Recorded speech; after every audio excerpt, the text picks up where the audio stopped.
الحمد لله رب العالمين الرحمن الرحيم مالك يوم الدين إياك نعبد وإياك نستعين اهدنا الصراط المستقيم صراط الذين أنعمت عليهم غير المغضوب عليهم ولا الضالين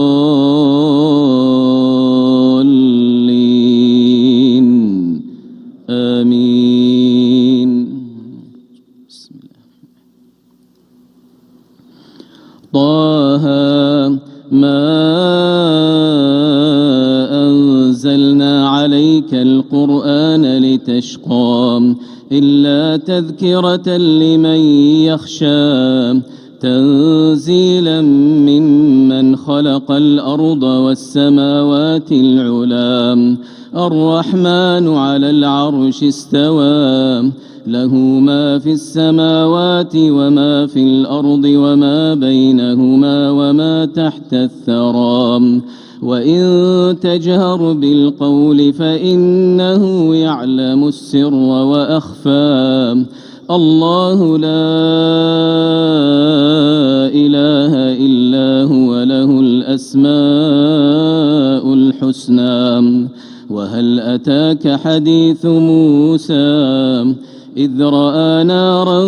فقال لأهلهم كثوا إني آنست نارا لعلي آتيكم منها بقبس أو أجد على النار هدى فلما أتاها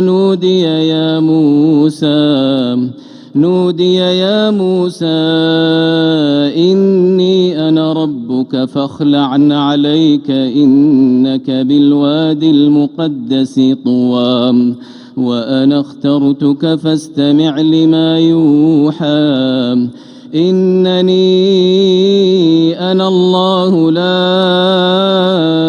إله إلا أنا فاعبدني وأقم الصلاة لذكري إن الساعة آتية أكاد أخفيها لتجزى كل نفس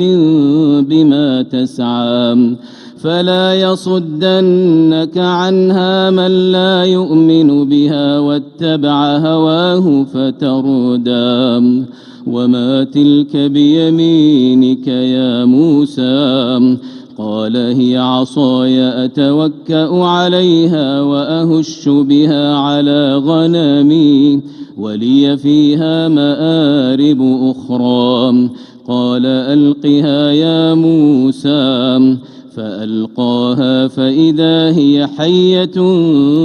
تسعى قال خذها ولا تخف سنعيدها سيرتها الأولى واضمم يدك إلى جناحك تخرج بيضاء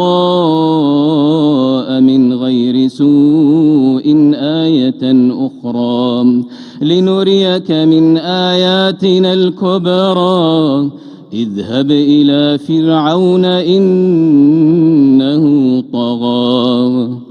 قال رب اشرح لي صدري ويسر لي أمري واحلل عقدة من لساني يفقه قولي واجعل لي وزيرا من أهلي هارون أخي اشدد به أزري وأشركه في أمري كي نسبحك كثيرا ونذكرك كثيرا إنك كنت بنا بصيرا